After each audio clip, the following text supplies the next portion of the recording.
الكريم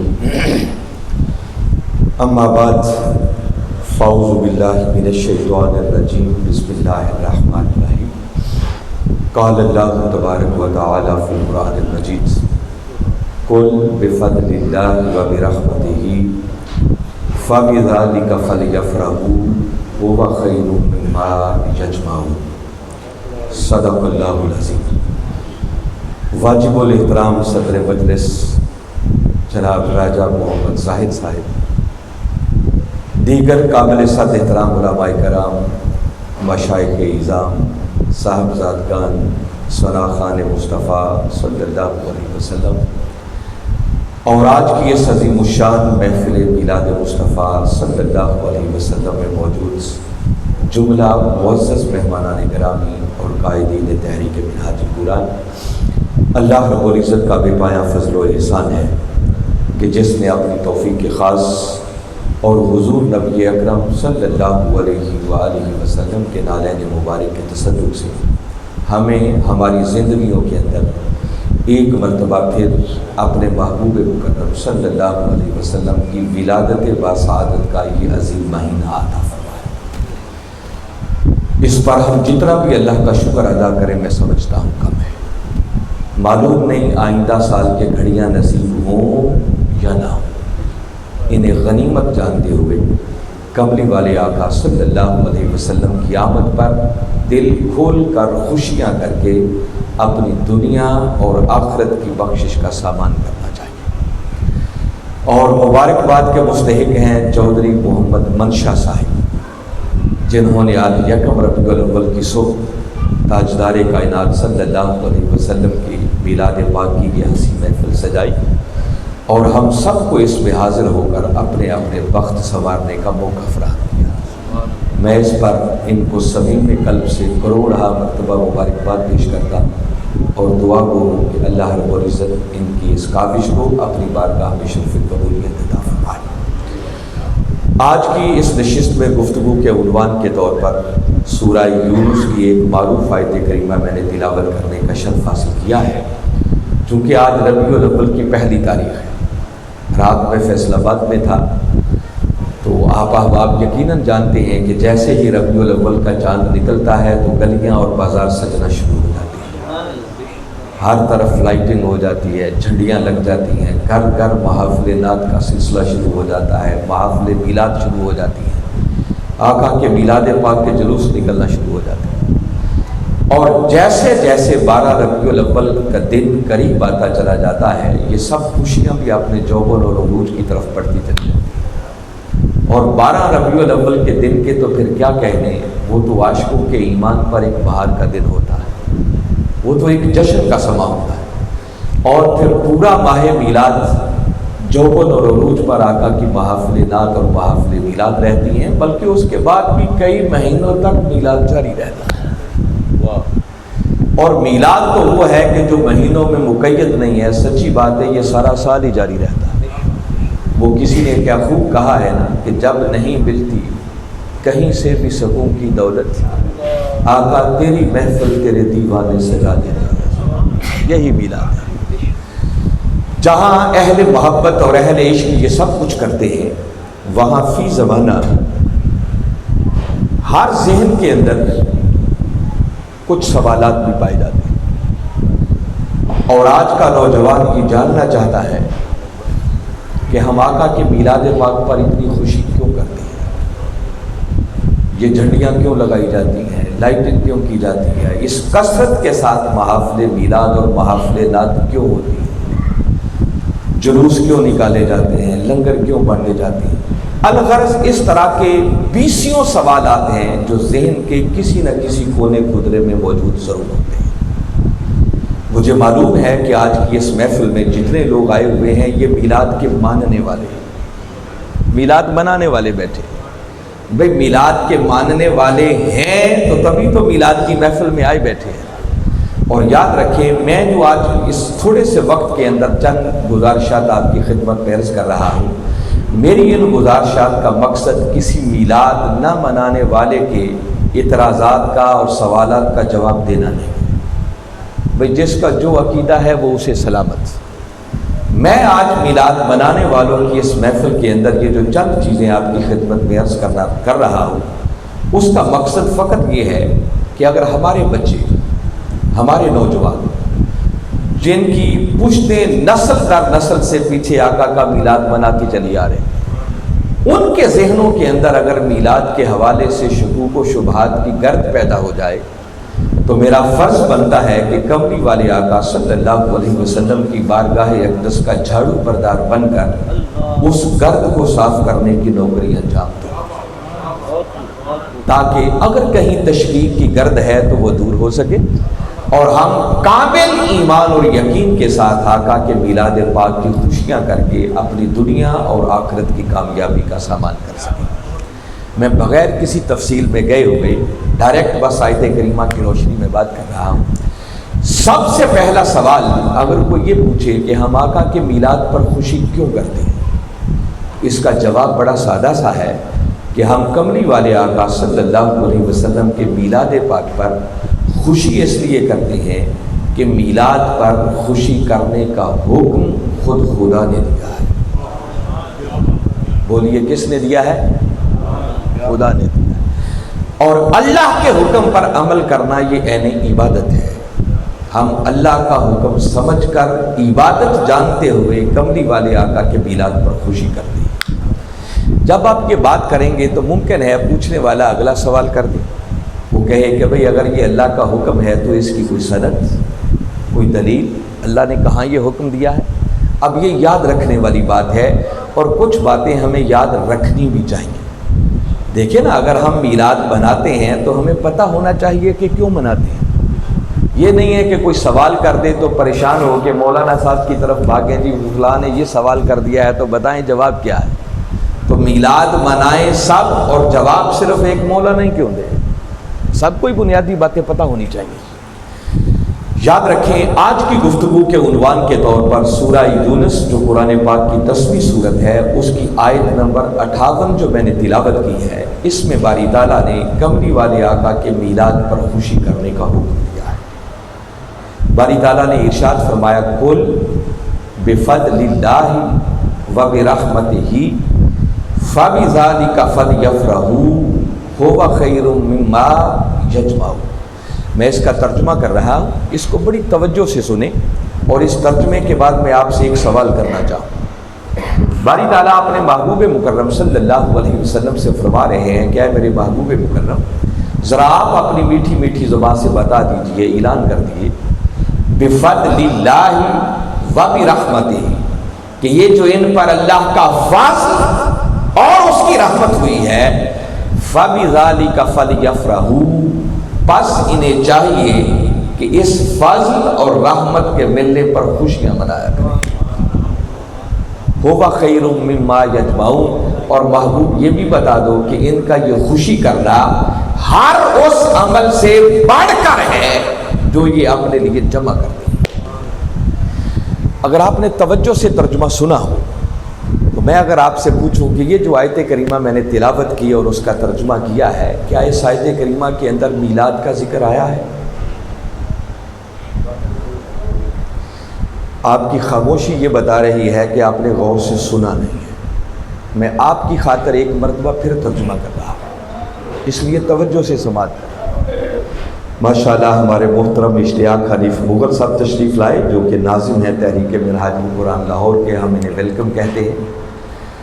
تو میں دوبارہ آپ کے لیے ترجمہ کر رہا ہوں۔ باری تعالیٰ فرما رہے ہیں کہ اے میرے محبوب مکرم صلی اللہ علیہ وسلم، ذرا آپ اپنی میٹھی میٹھی زبان سے اعلان کر دیجئے، بتا دیجئے، بفضل اللہ وبرحمتہ، کہ یہ جو ان پر اللہ کا فضل اور اس کی رحمت ہوئی ہے، فبذلک فلیفرحوا، پس انہیں چاہیے کہ اس پر خوشیاں منایا کریں۔ کیا خیال ہے، میلاد کا ذکر آیا؟ جی چلیں، میں آپ کو نیگیٹ تو نہیں کرتا، مگر ایک ادنا سا طالب علم ہونے کے ناطے اگر بات کروں تو سچی بات یہ ہے کہ صراحت کے ساتھ اس آیت کریمہ کے اندر باری تعالیٰ نے اپنے محبوب کے میلاد کا ذکر کوئی نہیں کیا۔ حقائق یہ ہے تو جب آپ کی آیت کریمہ دلیل کے طور پر پیش کریں گے تو سوال پوچھنے والا بھی کہہ سکتا ہے کہ جو آیت آپ نے پڑھی ہے اس میں میلاد کا تو نام ہی کوئی نہیں آیا، تو میلاد پر خوشی کیسے ثابت ہوگی؟ اب یہ سمجھانا چاہ رہا ہوں، جھگڑنے کی ضرورت نہیں، لیکن درست ہے اس آیت کریمہ میں باری تعالیٰ نے اپنے محبوب کے میلاد کا نام کوئی نہیں دیا، مگر ایک بات ایسی ہے کہ جس کا کوئی شخص بھی انکار نہیں کر سکتا، اور وہ نص ہے کہ باری تعالیٰ نے اس آیت کریمہ میں حکم یہ دیا ہے کہ جس شخص کو جب بھی، جہاں بھی، جتنا بھی اور جس حال میں بھی اللہ کا فضل اور اس کی رحمت ملے، اسے چاہیے کہ اس فضل اور رحمت کے ملنے پر خوشی کرے۔ یہ ایسی بات ہے کہ جس کا کوئی شخص انکار، یہ براہ راست قرآن پاک کے الفاظ اعلان کر رہے ہیں کہ فضل اور رحمت کے ملنے پر خوشی ہونی چاہیے۔ اب اللہ کے فضل کی بھی کروڑوں شکلیں ہیں اور اس کی رحمت کی بھی کروڑوں شکلیں ہیں۔ دیکھیں نا، کوئی بیمار تھا، اسے صحت مل گئی، یہ اس پر اللہ کا فضل بھی ہو گیا، اس کی رحمت بھی ہو گئی۔ کوئی بے اولاد تھا، اللہ نے اولاد کی نعمت دے دی، اس پر فضل بھی ہو گیا، اس کی رحمت بھی ہو گئی۔ کوئی بے روزگار تھا، اس کو اچھا روزگار مل گیا، اس پر فضل بھی ہو گیا، اس کی رحمت بھی ہو گئی۔ الغرض ایسی کروڑوں شکلیں ہیں جو اللہ کے فضل اور رحمت کی نشاندہی کرتی ہیں، مگر حاضرین مکرم، اللہ کے فضل اور رحمت کی ان کروڑوں شکلوں میں اللہ کا سب سے بڑا فضل وہ خود ذات محمد مصطفیٰ صلی اللہ علیہ وسلم، اور اللہ کی سب سے بڑی رحمت وہ وجود محمد مصطفیٰ صلی اللہ علیہ وسلم۔ بلکہ حق اور سچ بات تو یہ ہے کہ کائنات کے اندر جس کو بھی اللہ کا فضل اور اس کی رحمت ملتی ہے، وہ تو ملتی ہی مصطفیٰ کے قدموں کے صدقے سے ہے۔ تو بھائی جب عام فضل اور رحمت کے ملنے پر اللہ نے خوشیاں کرنے کا حکم دیا ہے، تو بھائی وہ ہستی جو اللہ کا سب سے بڑا فضل بھی ہو، اس کی سب سے بڑی رحمت بھی ہو، اور پھر ہر فضل اور رحمت ملتا بھی انہی کے قدموں کے صدقے سے ہو، تو کیا ایسی ہستی کے ملنے پر خوشیاں نہیں ہونی چاہیے؟ وہ تو بھائی اس سے بھی بڑھ کر ہونی چاہیے۔ اب میں زیادہ ٹیکنیکل باتوں میں اور لمبی بات میں نہیں جاتا، ایک تو میں نے یہ بات بتائی، دوسری بات سن لیں کہ اس آیت کریمہ کا ایک معنی اور بھی کیا جاتا ہے۔ قرآن کی ایک آیت کی کئی تفسیریں ہوتی ہیں۔ اس آیت سے جو بالکل متصل پچھلی آیت ہے، اس میں اللہ رب العزت نے قرآن کا ذکر کیا، اور قرآن کی مختلف تفسیروں میں سے ایک تفسیر ہوتی ہے جسے کہتے ہیں تفسیر ربط بین الآیات۔ قرآن کی ہر دو آیات کے درمیان جو ایک ربط ہوتا ہے، اس کو مد نظر رکھ کر جو تفسیر کی جاتی ہے، اس کو تفسیر ربط بین الآیات کہتے ہیں۔ تو مفسرین نے اس کی ایک تفسیر یہ کی کہ چونکہ پچھلی آیت کریمہ میں قرآن کا ذکر ہے، تو باری تعالیٰ نے اسی مضمون کو جاری رکھتے ہوئے آگے اعلان فرمایا ہے کہ لوگوں، یہ جو قرآن کی شکل میں تمہیں اللہ کا فضل اور اس کی رحمت ملی ہے، پس اس قرآن کے ملنے پر خوشیاں منایا۔ تو انہوں نے کہا کہ اس فضل اور رحمت کا ایک معنی اللہ کا قرآن ہے، اور باری تعالیٰ نے قرآن کے ملنے پر خوشی کرنے کا حکم دیا۔ یہ تفسیر اپنی جگہ پر بجا ہے، مگر یاد رکھیں کہ کسی ایک تفسیر کی وجہ سے دوسری تفسیریں باطل نہیں ہو جاتی۔ ہر تفسیر کا ایک اپنا درجہ ہوتا ہے، ایک اپنا مقام ہوتا ہے، مگر بعض لوگوں نے اس پر اتنا ڈھڈورا پیٹا، انہوں نے کہا کہ یہاں تو فضل اور رحمت سے مراد ہی قرآن ہے، آقا کے میلاد پر خوشی کہاں سے ثابت ہو گئی؟ تو میں اس بات کو بھی انٹرٹین کرنا چاہ رہا ہوں کہ حاضرین مکرم، اگر فضل اور رحمت سے مراد اللہ کا قرآن بھی لے لیا جائے تو یہ بات طے ہو گئی کہ باری تعالیٰ نے اس آیت میں قرآن کے ملنے پر خوشی کرنے کا اعلان کیا ہے۔ اور آپ کو معلوم ہے کہ جب لیلۃ القدر آتی ہے، رمضان المبارک کی 27ویں رات، تو آپ نے مساجد کے باہر بڑے بڑے اشتہار لگے ہوئے دیکھے ہوں گے جن پہ لکھا ہوتا ہے جشن نزول قرآن۔ ہم جشن مناتے ہیں، خوشی کرتے ہیں، اور اس کی بیس یہی قرآن کی آیت کریمہ ہے۔ اگر قرآن کے ملنے پر باری تعالیٰ نے خوشی کرنے کا حکم دیا ہے، تو حاضرین مکرم، میرا ایک سادہ سا سوال ہے کہ جس قرآن کے ملنے پر ہم جشن مناتے ہیں، خوشیاں کرتے ہیں، کبھی آپ نے سوچا ہے کہ اس قرآن کی اپنی حقیقت کیا ہے؟ اگر یہ سوال اللہ کی بارگاہ میں کریں کہ مولا تیرے قرآن کی حقیقت کیا ہے، تو باری تعالیٰ نے خود قرآن کے اندر 2 مقامات پر جواب دیا، فرمایا اِنَّهُ لَقَوْلُ رَسُولٍ کریم۔ فرمایا لوگوں جس قرآن کے بارے میں جاننا چاہتے ہو سن لو، یہ قرآن تو میرے مصطفیٰ کی زبان سے نکلی ہوئی ایک بات ہے، یہ تو رسول کریم صلی اللہ علیہ وسلم کا ایک قول ہے۔ آقا کی زبان اقدس ہلتی چلی جاتی، قرآن کے وجود کا ظہور ہوتا چلا جاتا۔ اگر زبان مصطفی نہ ہلتی تو کبھی قرآن کے وجود کا ظہور نہ ہوتا۔ تو قرآن ہے کملی والے آقا کی زبان اقدس سے نکلی ہوئی بات۔ ارے سوچو، جس نبی کی زبان سے نکلی ہوئی اگر بات مل جائے تو خدا اس پر خوشیاں کرنے کا حکم دے رہا ہے، تو بھئی جس امت کو وہ بات والا رسول ہی مل جائے تو کیا خیال ہے اس رسول کے ملنے پر خوشیاں نہیں ہونی چاہیے؟ وہ تو بھئی بدرجہ اولا ہونی چاہیے۔ کسی نے ام المومنین حضرت عائشہ صدیقہ رضی اللہ تعالیٰ عنہ سے پوچھا کہ ام المومنین ذرا فرمائیں ہمارے آقا کے اخلاق کیسے تھے؟ جواب دیتی ہیں کانا خلقہ القرآن۔ اے پوچھنے والے کیا تو نے قرآن پڑھ کے نہیں دیکھا؟ یہ سارے کا سارا قرآن کملی والے آقا کی اداؤں کا نام ہے۔ بھئی جس نبی کی اداؤں پر مشتمل اگر کتاب مل جائے تو خدا اس پر خوشیاں کرنے کا حکم دے، تو بھئی جس امت کو وہ اداؤں والا رسول ہی مل جائے کیا اس پر خوشیاں نہیں ہونی چاہیے؟ وہ تو بے درجہ اولا ہونی چاہیے۔ اس زاویہ نگاہ سے دیکھیں تو تب بھی آقا کی آمد پر خوشی کرنا اس آیت سے ثابت ہو رہا ہے۔ مگر اگلی بات بتا رہا ہوں کہ کسی بھی مکتب فکر کا کوئی بھی مفسر جو آج تک گزرا ہے، میں بتا رہا ہوں کہ جملہ مفسرین کا اس بات پر اجماع ہے، کسی ایک کا بھی اختلاف نہیں ہے، اور وہ اجماع اس بات پر ہے کہ اگر قرآن پاک کے اندر کسی مقام پر فضل اور رحمت کا ذکر اکٹھا آ جائے تو وہاں فضل اور رحمت کا ارجا ترین معنی، مناسب ترین تفسیر اور پہلی مراد وہ خود ذات محمد مصطفیٰ ہوتی ہے۔ اب اس آیت کریمہ کے اندر فضل کا بھی ذکر ہے، رحمت کا بھی ذکر ہے اور اکٹھا ذکر ہے۔ باری تعالیٰ فرما رہے ہیں قل بفضل اللہ وبرحمتہ، محبوب نے بتا دو کہ لوگوں یہ جو میرے وجود موصوف کی شکل میں، میری ذات اقدس کی شکل میں، میری ولادت باسعادت کی شکل میں ان پر اللہ کا فضل اور اس کی رحمت ہوئی ہے، بس انہیں چاہیے کہ میرے مل جانے پر دل کھول کر خوشیاں منایا کریں۔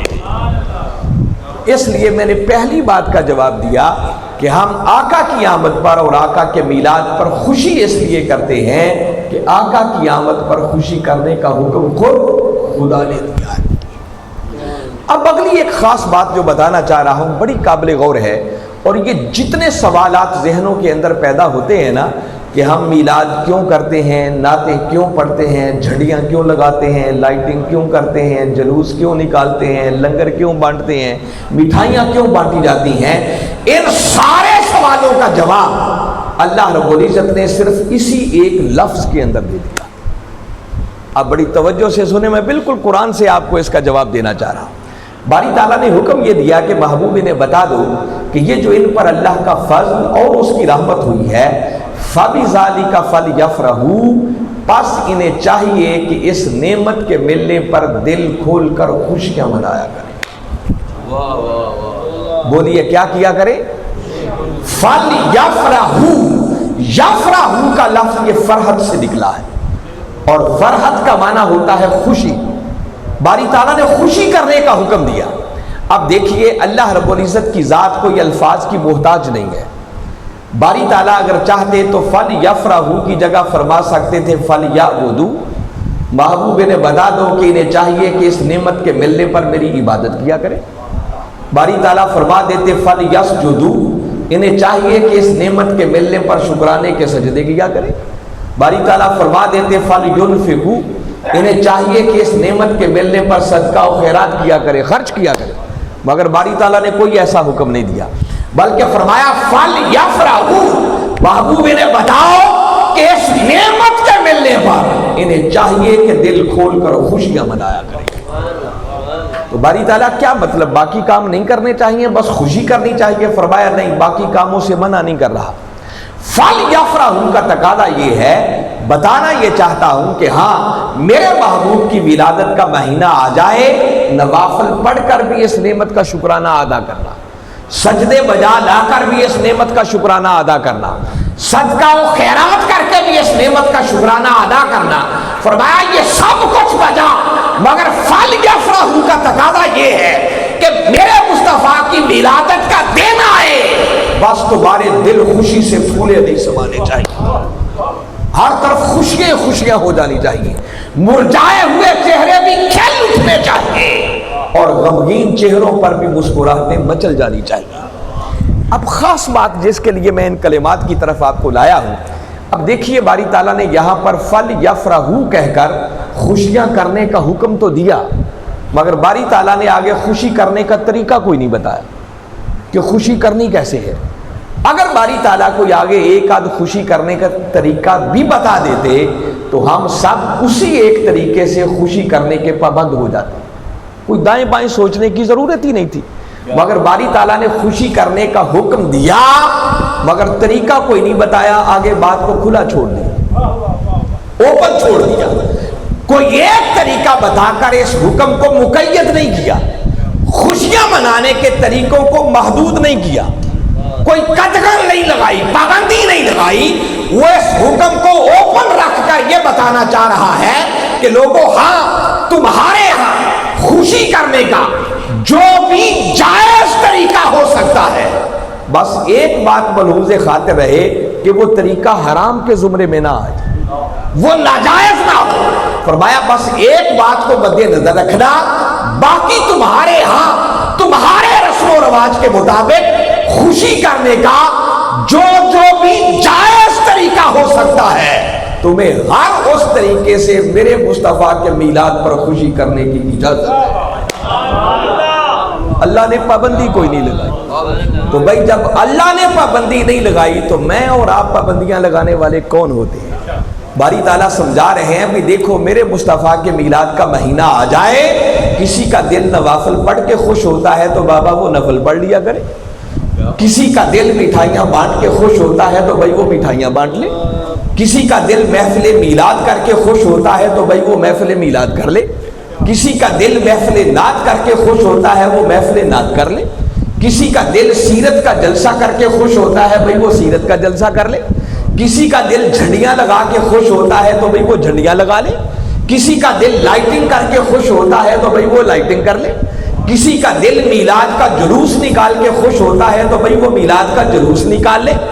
الغرض حتیٰ کہ حاضرین مکرم اگر کوئی شخص میلاد کے جلوس میں ڈھول کی تھاپ پر نعتوں کے ساتھ اونٹوں اور گھوڑوں کا رقص بھی کروائے تو شریعت اس سے بھی منع نہیں کرتی۔ فَلْيَفْرَحُوا کے ذیل میں ان ساری چیزوں کی بھی اجازت ہے۔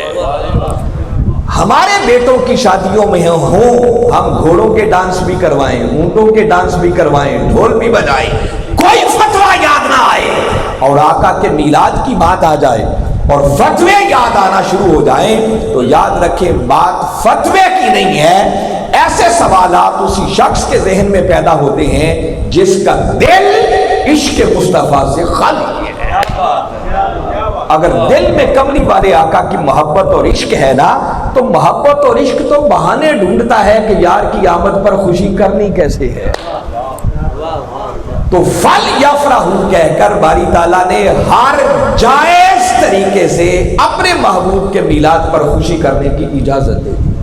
وہ کہتا ہے بابا جیسے تمہارا رانجھا راضی ہوتا ہے ویسے ہی کر لو، مگر میرے مصطفیٰ کے میلاد پر خوشیاں ضرور۔ یہ ہے فَلْيَفْرَحُوا کا اصل تقاضا۔ فرمایا میرے مصطفیٰ کے میلاد کا دن آ جائے تو چہروں پر 12 نہیں بجنے چاہیے، مرجھائے ہوئے چہرے بھی کھل اٹھنے چاہیے، ہر طرف مسکراہٹیں بکھر جانی چاہیے۔ یہ در حقیقت فَلْيَفْرَحُوا کا اصل تقاضا بنتا ہے۔ اب دامن وقت میں اتنی گنجائش نہیں ہے کہ زیادہ تفصیلات میں جاؤں، بس میں مختصراً 3 باتیں کر کے اپنی گفتگو کو ختم کر دوں گا تاکہ ایک بڑی ایمان افروز بات انہی چیزوں پر بتاؤں جو زیادہ ڈسٹرب کرتی ہیں باتیں۔ مثلاً کسی کے ذہن میں خیال آئے کہ ہم جھنڈیاں کیوں لگاتے ہیں، خدا کی قسم ہم نے جھنڈیاں کیا لگا لی؟ جھنڈے تو وہ تھے جو کملی والے آقا کے میلاد کی شب خود خدا نے لگوائے تھے۔ حدیث کی کتابیں بھری پڑی ہیں، اللہ رب العزت نے جبریل امین علیہ السلام کو بلوا کر 3 جھنڈے عطا کیے۔ فرمایا جبریل لے جاؤ، ایک مشرق میں لگاؤ، دوسرا مغرب میں لگاؤ، اور تیسرا بیت اللہ کی چھت پر لگاؤ جس جگہ میرے مصطفیٰ کی ولادت ہو۔ ذرا سوچیں وہ جھنڈے جو خدا نے لگوائے ہوں گے، جبریل نے لگائے ہوں گے، وہ کتنے کتنے بڑے جھنڈے ہوں گے، کیا کیفیت ہوگی ان جھنڈوں کی۔ ہم تو یہ چھوٹے چھوٹے بلب لگا کر لائٹنگ کرتے ہیں نا، ہم نے لائٹنگ کیا کرنی ہے؟ خدا کی قسم لائٹنگ تو وہ تھی جو آقا کے میلاد کی شب خود خدا نے کر رکھی تھی۔ میرے آقا صلی اللہ علیہ وسلم کے دادا جان حضرت عبد المطلب رضی اللہ تعالیٰ عنہ روایت کرتے ہیں، خود بیان کرتے ہیں، وہ کہتے ہیں کہ جس رات میرے پوتے کی ولادت ہوئی میں اللہ کے گھر میں تھا، خانہ کعبہ کا طواف کر رہا تھا، رات کا پچھلا پہر تھا، کہتے ہیں اچانک میری نظر کعبہ پر جو پڑی تو ایک منظر تو میں نے یہ دیکھا کہ اس وقت کعبہ خود میرے گھر کی طرف جھک رہا تھا، اور کہتے ہیں اچانک میں نے سر اوپر جو اٹھا کر دیکھا تو آسمان کے ستارے اتنے قریب آ گئے تھے کہ یوں لگتا تھا جیسے ابھی ہمارے اوپر گر پڑیں گے۔ اب یہ بات کوئی عام مجنون دیوانہ کوئی پاگل آدمی نہیں، کوئی چھوٹا بچہ نہیں کہہ رہا، حضرت عبد المطلب رضی اللہ تعالیٰ بیان کرتے ہیں۔ تو ذرا سوچے وہ ستارے کتنے کے قریب آ گئے ہوں گے جو کہتے ہیں یوں لگتا تھا کہ جیسے ابھی ہمارے اوپر گر پڑیں گے۔ پھر آپ کبھی سوچیں رات کون سی ہے؟ 12 ربیع الاول کی۔ یہ جو راتیں ہیں نا 12، 13، 14، 15، یہ وہ راتیں ہیں کہ جب چاند اپنے جوبن پر ہوتا ہے تو ستارے نظر نہیں آتے ہیں نظر، مگر اگر حضرت عبد المطلب کہیں کہ ستارے اتنے قریب آ گئے تھے، یوں لگتا تھا کہ جیسے ابھی ہمارے اوپر گر پڑیں گے، جس کا مطلب یہ ہے کہ اللہ رب العزت نے اپنے محبوب کے میلاد کی شب آسمانی چاند اور ستاروں کو زمین کے قریب کر کے ساری کائنات کو بکائے نور بنا دیا تھا۔ ہر طرف لائٹنگ ہی لائٹنگ تھی، روشنیاں ہی روشنیاں تھی، حتیٰ کہ ہمارے آقا صلی اللہ علیہ وسلم کی والدہ ماجدہ سیدہ آمنہ رضی اللہ تعالیٰ عنہ بیان کرتی ہیں، کہتی ہیں جب میرے لخت جگر کی ولادت ہوئی تو فرماتی ہیں مجھ سے ایک ایسا نور خارج ہوا کہ جس کی وجہ سے کائنات کی ہر شے اس قدر چمک اٹھی کہ فرماتی ہیں میں نے اپنے بند کمرے میں بیٹھ کر شام کے محلات کو بھی دیکھ لیا۔ ذرا سوچیں اس لائٹنگ کا عالم کیا ہوگا، اس روشنی کا عالم کیا ہوگا کہ کائنات کی ہر شے چمک رہی ہے۔ پھر ذہنوں میں سوال آتا ہے کہ ہم جلوس کیوں نکالتے ہیں؟ میں سادہ سی ایک بات اس پر عرض کرتا ہوں۔ کملی والے آقا صلی اللہ علیہ وسلم جب مکہ سے ہجرت کر کے مدینہ تشریف لے گئے تو مدینہ والوں کو یہ تو خبر تھی کہ آقا نے مکہ سے روانہ کب ہونا ہے، اور یہ بھی اندازہ تھا کہ کوئی مکہ سے چلے تو کتنے دنوں میں کتنے وقت میں وہ مدینہ پہنچ جاتا ہے، مگر میرے آقا صلی اللہ علیہ وسلم جیسے ہی گھر سے نکلے تو سیدھا مدینہ جانے کی بجائے آپ نے سیدنا صدیق اکبر رضی اللہ تعالیٰ عنہ کو ساتھ لیا اور پہلے غار ثور میں تشریف لے گئے۔ 3 دن اور 3 راتیں وہاں لا کے لیٹ ہو گئے۔ اب موبائل ٹیلی فون تو تھے نہیں جو فون کر کے بتا دیتے کہ بھی ہم لیٹ آ رہے ہیں۔ اب مدینہ والے انتظار میں ہیں اور کتابیں بھری پڑی ہیں کہ اہل مدینہ کے انتظار کی شدت کا عالم یہ تھا کہ وہ ہر روز ناشتے کر کے اپنے گھروں سے نکل آتے اور اونچی جگہوں پر، ٹیلوں پر، پہاڑوں پر چڑھ کر، اور کچھ لوگ کھجور کے تنوں پر، درختوں پر چڑھ کر آقا کی راہ تکتے کہ آقا کی سواری آ رہی ہے یا نہیں آ رہی۔ معلوم تھا کہ آقا روانہ تو ہو چکے ہیں۔ آج کل تو حالات بدل گئے، زمانہ بدل گیا نا، کوئی کسی کی راہ تکتا ہی نہیں، کیونکہ موبائل ٹیلی فون نکل آئے، راہ دیکھنے کی ضرورت ہی نہیں ہے، فون پہ رابطہ رہتا، ابھی چل پڑا ہوں، اب فلاں جگہ ہوں، اب فلاں جگہ۔ کئی میرے سینئر لوگ ایسے ہوں گے، میں نے یہ منظر اپنی آنکھوں سے دیکھا ہے، جب یہ موبائل ٹیلی فون نہیں تھے، کسی کے مہمان نے آنا ہوتا تو میزبان کئی بار گھر سے باہر نکل کر راہ تکتے تھے کہ مہمان آ رہا ہے یا نہیں آ رہا، اور پھر جب کسی کے خاص عزیز نے آنا ہوتا، کسی کے محبوب نے آنا ہوتا، کسی کے بیٹے نے آنا ہوتا، کسی کے والد نے آنا ہوتا، کسی کے پیر و مرشد نے آنا ہوتا تو پھر تو انتظار کی کیفیت ہی کچھ اور ہوتی۔ تو ذرا چشم تصور میں لائے کہ ان مدینہ والوں کے انتظار کا عالم کیا ہوگا جن کے مہمان خود محمد مصطفیٰ بننے والے ہوں۔ جب 3 دن کی تاخیر کے بعد کملی والے آقا صلی اللہ علیہ وسلم کی سواری دور سے آتی ہوئی نظر آئی تو شہر مدینہ میں ایک شور ببا ہو گیا، دھوم مچ گئی کہ کملی والے آقا تشریف لا رہے ہیں۔ کیا مرد، کیا عورتیں، کیا بچے، کیا بوڑھے، ہر کوئی اپنے گھر سے باہر نکل آیا اور مدینہ کے لوگوں نے مدینہ کی بستی سے باہر نکل کر جلوس کی شکل میں کملی والے آقا کا استقبال کیا۔ مدینہ کی بچیوں نے گھروں کی چھتوں پر چڑھ کر دف بجا بجا کر نعتیں پڑھ پڑھ کر آقا کا استقبال کیا۔ جب آقا تشریف لے گئے تو اب کوئی عرض کرتا ہے کہ آقا میرے گھر تشریف لے آئیں، کوئی ہاتھ جوڑ کے ریکویسٹ کرتا ہے آقا یہ سعادت مجھے عطا کر دیں، کوئی عرض کر رہا ہے آقا آپ میرے مہمان بن جائیں۔ میرے آقا صلی اللہ علیہ وسلم فرمانے لگے بھی نہیں، میری یہ اونٹنی اللہ کے حکم پر مامور ہے، یہ خود بخود جس خوش نصیب کے دروازے کے سامنے بیٹھے گی میں محمد اسی کا مہمان بن جاؤں گا۔ اب ذرا ایک لمحے کے لیے چشم تصور میں لائیں، شہر مدینہ ہے اور اس وقت شہر مدینہ کتنا تھا؟ اس وقت جتنی کل مسجد نبوی ہے نا دیواروں کے اندر اتنا کل شہر مدینہ تھا، کچے مکان، تنگ تنگ گلیاں۔ ذرا وہ منظر اگر ذہن میں بنائیں جب آقا نے یہ فرمایا ہوگا بھئی جس خوش نصیب کے دروازے کے سامنے میری اونٹنی بیٹھے گی میں محمد اسی کا مہمان بن جاؤں گا، تو ذرا سوچو نا آگے آگے میرے آقا کی سواری ہوگی تو کیا پیچھے پیچھے صحابہ کرام کا جلوس ہوگا یا نہیں ہوگا؟ وہ جلوس نہیں تو کیا تھا؟ اور صحابہ کرام مدینہ کی گلیوں میں جلوس کی شکل میں خاموشی سے آقا کو لے کے نہیں جا رہے تھے، بلکہ صحابہ کرام نعرے لگاتے جا رہے تھے، اور صحابہ کرام کا نعرہ تھا یا محمد یا رسول اللہ، یا محمد یا رسول اللہ، یا محمد یا رسول اللہ۔ یہ نعرے لگاتے ہوئے صحابہ کرام آقا کو لے کر مدینہ کی گلیوں میں چلتے چلے گئے۔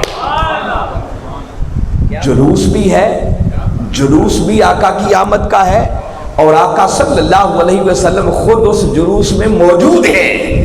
اور اتفاق کی بات یہ ہے کہ جس دن کملی والے آقا صلی اللہ علیہ وسلم شہر مدینہ میں پہنچے وہ دن بھی پیر کا تھا۔ کون سا دن تھا؟ اب کوئی اس کو آقا کی آمد کا جلوس کہہ لے، کوئی اس کو آقا کے میلاد کا جلوس کہہ لے، چونکہ پیر والے دن ہی تو آقا کا میلاد ہوا تھا۔ آپ جو کہیں کوئی شخص انکار نہیں کر سکتا، تو یہ تو آقا کے سامنے سب کچھ ہوا، آقا اس جلوس میں شامل ہے۔ بعض لوگ کہتے ہیں اچھا ٹھیک ہے سب کچھ بتا، مگر بتاؤ جس طرح تم میلاد کرتے ہو، جمع ہو جاتے ہو اور بیٹھ کر آقا کی نعتیں پڑھنا شروع کر دیتے ہو، آقا کے دور میں تو ایسا کوئی میلاد نہیں تھا۔ ایک بات میں نے پہلے بتا دی کہ میلاد منانے کے لیے 12 ربیع الاول کے دن کا ہونا ضروری نہیں۔ ہم آج منا رہے ہیں تو کیا آج میلاد نہیں ہو رہا؟ میں نے بتایا سارا سال ہی میلاد جاری رہتا ہے، اور جو کچھ ہم کرتے ہیں میں صرف اس پر ایک ہی ایمان افروز بات کہنا چاہ رہا۔ حضور شیخ الاسلام کی ایک کتاب ہے جس کتاب کا نام ہے میلاد النبی صلی اللہ علیہ وسلم، کم و بیش کو 1000 صفحات پر مشتمل وہ کتاب ہے۔ میں نے تو ایسے ہی چند اس میں سے چاول آپ کو چکھائے، صرف اس آیت کریمہ کی تفسیر یا پڑھنا چاہے نا جو میں نے شروع میں تلاوت کی ہے تو پورا چیپٹر ہے، کئی گھنٹے صرف اسی آیت کریمہ پر بات کی جائے تو اسی آیت کے معارف ختم نہیں ہوتے جو قبلہ نے بیان کر دیے، اور اس میں پھر باقاعدہ ایک چیپٹر ہے، ایک اور باب ہے جس کے اندر حضور شیخ الاسلام نے کم و بیش 42 کے لگ بھگ ان ثناخانوں کے نام اور ان کے کلام جمع کیے ہیں جو کملی والے آقا صلی اللہ علیہ وسلم کی ظاہری حیات مبارکہ کے اندر نعتیں لکھتے بھی تھے اور نعتیں پڑھتے بھی تھے۔ یہ کام کوئی آج کے دور کی نئی پیداوار نہیں ہے، اور میں صرف ایک ہی معروف بات بتا رہا ہوں جس کا کوئی شخص انکار نہیں کر سکتا، یہ زبان زد عام ہے۔ صحابہ کرام کا اجتماع ہوتا، کملی والے آقا صلی اللہ علیہ وسلم خود جلوہ افروز ہوتے، باقاعدہ منبر لگتا، اور جب ساری محفل سج جاتی صحابہ سامعین بن جاتے، کملی والے آقا صلی اللہ علیہ وسلم صدر مجلس بن جاتے، منبر لگ جاتا تو میرے آقا صلی اللہ علیہ وسلم حضرت حسان بن ثابت کو حکم دیتے کہ حسان آؤ میرے منبر پر چڑھ جاؤ اور منبر پر چڑھ کر ذرا مجھے میری نعت سناؤ۔ یہ ایسی بات بتا رہا ہوں جس کا کوئی انکار نہیں کر سکتا۔ پھر حضرت حسان بن ثابت منبر پر چڑھ جاتے، آقا سامنے جلوہ افروز ہوتے، وہ آقا کے ودھا مکھڑے کو تک بھی رہے ہوتے اور آقا کے مکھڑے کو تک تک کر نعت کیا پڑھتے، عرض کرتے وَأَحْسَنَ مِنْكَ لَمْ تَرَ قَطُّ عَيْنِي، کہ آقا آپ جیسا حسین آج تک میری آنکھ نے دیکھا ہی نہیں ہے۔ وَأَجْمَلَ مِنْكَ لَمْ تَلِدِ النِّسَاءُ، اور آقا آپ جیسا جمیل آج تک کسی ماں نے جنا ہی نہیں۔ خُلِقْتَ مُبَرَّأً مِنْ كُلِّ عَیْبٍ، اور آقا اللہ نے آپ کو ہر عیب سے، نقص سے اس طرح پاک پیدا فرمایا ہے کأنک قد خلقت کما تشاء، کہ لگتا ہے کہ اللہ نے آپ کو آپ سے پوچھ پوچھ کر بنایا کہ محبوب تجھے کیسا بنا۔ اب مجھے بتائیے، میں بالکل شارٹ کر رہا ہوں، صحابہ کا اجتماع ہو گیا، آقا صدر مجلس بن گئے، حضرت حسان نے منبر پر چڑھ کر نعتیں پڑھ دی، تو مجھے بتائیں یہ آقا کا میلاد نہ بنا تو کیا بنا؟ یہی تو ہم کرتے ہیں۔ ہم نے کام کیا کرتے ہیں؟ منشا صاحب نے مہمانوں کو بلا کر سامعین بنا دیا، راجہ صاحب کو صدر مجلس بنا دیا، عظیم صلاح خان بیٹھ گئے، آقا کی نعتیں پڑھی، آقا کا میلاد بن گیا۔ اور میلاد کسے کہتے ہیں؟ یہی کچھ تو ہم کرتے ہیں۔ آخری بات کر کے بس میں گفتگو وائنڈ اپ کر رہا ہوں۔ ایک سوال جو ذہنوں کو پھر بڑا ڈسٹرب کرتا ہے، اس کا جواب تفصیل چاہتا ہے، اس پر بھی گھنٹوں بات ہو سکتی ہے، مگر مختصر وقت میں بس ایک ہی 100 باتوں کی ایک ہی بات بتاتا ہوں۔ وہ سوال یہ ڈسٹرب کرتا ہے کہ 12 ربیع الاول اگر اس دن آقا کی ولادت باسعادت ہوئی ہے تو اسی دن ہمارے آقا صلی اللہ علیہ وسلم کا وصال مبارک بھی ہوا۔ تو کچھ ذہن یوں سوچتے ہیں کہ بڑی عجیب بات ہے، ہم میلاد پر خوشی تو کر لیتے ہیں، تو کیا ہمیں وصال پر غم نہیں؟ چلو اگر غم نہیں کر سکتے تو اس وصال مبارک والے دن یہ جشن کا سما بنا لینا شاید یہ کسی طور پر بھی مناسب نہیں ہے۔ یہ ایک سوال ہے جو ذہنوں میں پایا جاتا ہے۔ تو میں نے بتایا کہ اس پر بڑی تفصیل کی ضرورت ہے، مگر میں شارٹلی بتا رہا ہوں تاکہ نوجوانوں کے ذہنوں سے یہ غلط فہمی بھی دور ہو۔ یاد رکھیں کہ ہم کملی والے آقا صلی اللہ علیہ وسلم کے میلاد پر خوشی تو اس لیے کرتے ہیں کہ خوشی کرنے کا حکم خدا نے دیا، وہ میں بتا چکا۔ اب یاد رکھیں کہ وصال پر غم اس لیے نہیں کرتے کہ ہمارے آقا صلی اللہ علیہ وسلم آج بھی ہمارے اندر موجود ہیں۔ کیا خیال ہے، موجود ہیں یا نہیں؟ تو دیکھو نا، کوئی موجود بھی ہو اور کوئی غم کرتا پھرے تو اس کا علاج کروانے کی ضرورت ہے۔ اس کا مطلب کہیں خرابی ہے۔ بھائی غم وہ کریں جن کا رسول چلا گیا۔ ہمارے آقا صلی اللہ علیہ وسلم وہ 14 صدیاں پہلے بھی تھے، آج بھی ہیں، قیامت تک رہیں گے، اور قیامت کے بعد بھی اگر کسی کی نبوت اور رسالت کا ڈھنکا بجے گا تو وہ محمد مصطفیٰ کی نبوت۔ تو پھر غم کیسا؟ میں نے بتایا کہ ایک الگ علمی سبجیکٹ ہے، میں سادہ سی بات کر رہا ہوں۔ دیکھیے ہم کلمہ طیب پڑھتے ہیں، کیا کہتے ہیں؟ لا الہ الا اللہ محمد الرسول اللہ صلی اللہ علیہ وسلم، جس کا معنی ہے کہ اللہ کے سوا کوئی عبادت کے لائق نہیں، اور محمد صلی اللہ علیہ وسلم اللہ کے رسول ہیں کہتے ہیں یا تھے کہتے ہیں؟ پکی بات بتائیں، محمد صلی اللہ علیہ وسلم اللہ کے رسول، زور سے بولیں اللہ کے رسول۔ تو بھائی جب وہ ہیں تو پھر مانو نا کہ وہ آج بھی ہیں، تو جب وہ ہیں تو پھر غم کیسا؟ تو غم اس لیے نہیں کرتے کہ ہمارے آقا آج بھی ہمارے اندر موجود ہیں، بس آقا کے پردہ کرنے کی وجہ سے فرق صرف اتنا پڑا ہے کہ 14 صدیاں پہلے جب کملی والے آقا صلی اللہ علیہ وسلم ظاہری طور پر جلوہ افروز تھے، ابو بکر و عمر آتے وہ بھی آقا کو تکتے، ابو لہب و ابو جہل آتے وہ بھی تکتے، مگر پردہ کر جانے سے فرق صرف اتنا پڑا ہے کہ آج اگر کوئی ابو لہب و ابو جہل کی آنکھ لے کر آئے تو آقا نظر نہیں آتے، مگر کوئی ابو بکر و عمر کا عشق لے کر آئے تو آقا آج بھی پردے اٹھا کر ودھا دکھڑے کا دیدار کرواتے ہیں۔ پوچھئے مولانا عبد الرحمن جامی رحمت اللہ تعالیٰ علیہ سے، فرماتے ہیں لوگوں میں نے اپنی زندگی کے اندر خواب میں نہیں جاگتے ہوئے عالم بیداری میں 72 مرتبہ قبری والے آقا کی زیارت کی۔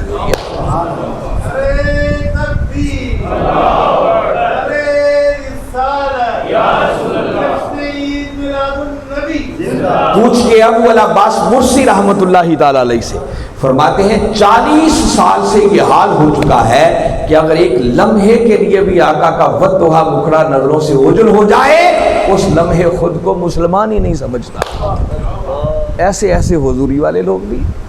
تو الغرض میں نے بات سمیٹ دی، نتیجہ یہ دے رہا ہوں کہ ہم غم اس لیے نہیں کرتے کہ ہمارے آقا آج بھی ہمارے اندر موجود ہیں، اور خوشی اس لیے کرتے ہیں کہ خوشی کرنے کا حکم خدا نے دیا۔ یہ وجہ ہے کہ ہمارے ہاں غم نہیں ہے، بس خوشیاں ہی خوشیاں ہیں۔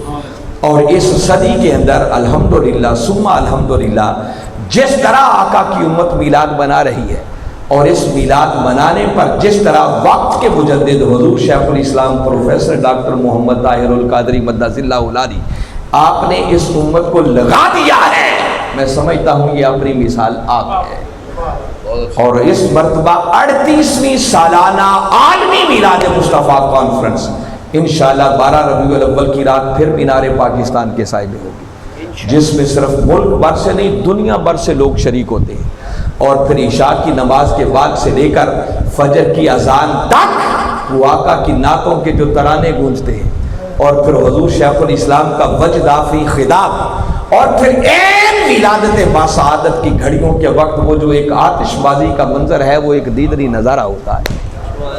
منہاج القرآن اور حضور شیخ الاسلام، اگر کوئی جاننا چاہے کہ ڈاکٹر طاہر القادری پوری دنیا کو کیا پیغام دیتا پھر رہا ہے، منہاج القرآن کے پیغام کا مرکز و محور کیا ہے، اور میں ایک جملے میں بتانا چاہوں تو یاد رکھیں منہاج القرآن کے پیغام کا مرکز و محور وہ پیغام عشق محمد مصطفیٰ ہے۔ اس مرد کلندر نے 1000 کتابیں لکھی اور 1000 موضوعات پر ان کے خطابات موجود ہیں جو آپ کو آن لائن اویلیبل ہے۔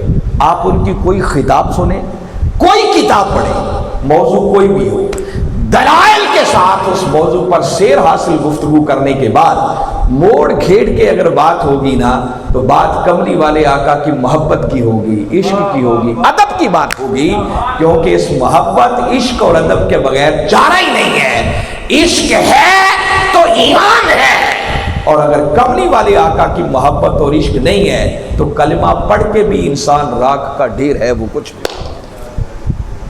وہ کسی نے کہا ہے نا کہ بجھی عشق کی آگ اندھیر ہے، مسلمان نہیں راکھ کا ڈھیر ہے، اور یہی محبت اور عشق در حقیقت سب کچھ ہے۔ منہاج القرآن کا پیغام فقط اتنا ہے کہ عشق سرکار کی ایک شمع جلا دو دل، عشق سرکار کی ایک شمع جلا دو دل میں، بعد مرنے کے لحد میں بھی اجالا ہوگا۔ دوستو معلوم نہیں آئندہ سال یہ گھڑیاں نصیب ہوں یا نہ ہوں، ان مبارک ساعتوں کو غنیمت جانتے ہوئے دل کھول کر اپنی اپنی بساط کے مطابق آقا کی آمد پر خوشیاں کر کے اپنی دنیا اور آخرت کو سنوارنے کی کوشش کرو۔ میں بار دیگر چودھری محمد منشا صاحب کو اور ان کی پوری ٹیم کو، اقبال باجوہ صاحب، اصغر ساجد صاحب اور بھی بہت سارے لوگ ساتھ ہوں گے، ان سب کو مبارکباد پیش کرتا ہوں اور دعا گو ہوں کہ اللہ رب العزت ان کی اس کاوش کو اپنی بارگاہ میں قبول فرمائے اور ہمیں کملی والے آقا صلی اللہ علیہ وسلم کی سچی اور سچی غلامی کا پٹا اپنے گلے میں ڈال کر اپنی دنیا اور آخرت کو سنوارنے کی توفیق عطا فرمائے۔ وما علینا الا البلاغ۔